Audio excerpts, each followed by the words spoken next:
Le sacrement du baptême nous a communiqué la vie intime du Père, du Fils et du Saint-Esprit.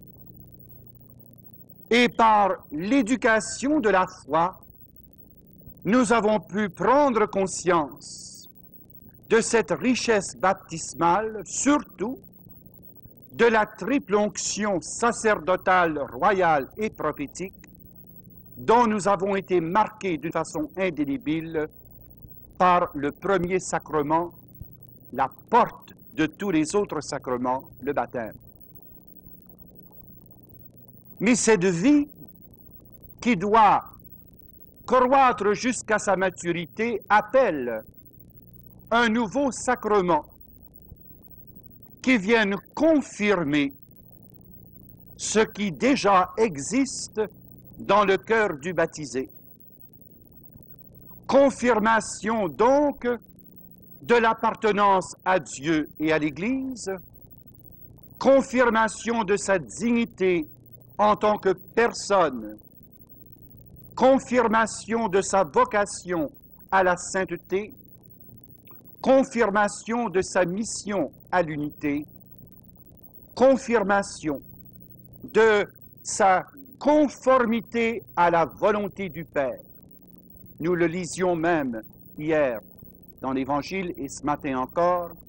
Celui-là qui fait la volonté de mon Père, celui-là est mon frère, ma sœur, mon père, ma mère. En d'autres termes, celui-là vit de la famille des trois qui fait la volonté du Père.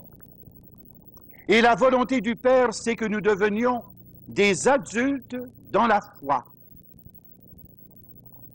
Le sacrement de confirmation a comme propriété particulière de nous faire grandir en assumant au sein du corps mystique et face à la Trinité des responsabilités.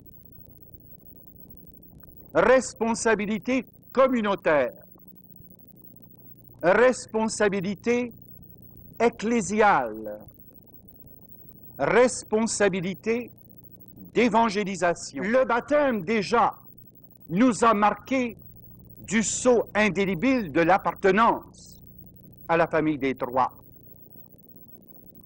Mais le sacrement de confirmation vient ajouter une nouvelle marque parce qu'il y a un nouveau mandat, parce qu'il y a un nouvel appel d'engagement et de service. Et lui aussi imprime dans l'âme un caractère indélébile.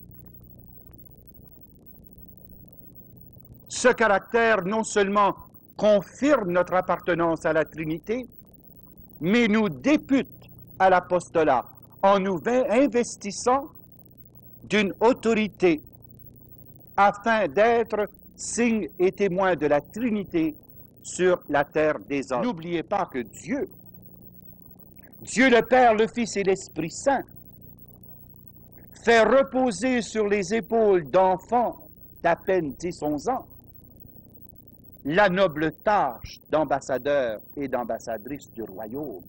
Dieu n'a pas peur d'avoir confiance dans ses créatures. C'est nous qui n'avons pas confiance dans les créatures de Dieu. Nous n'avons même pas confiance en nous-mêmes.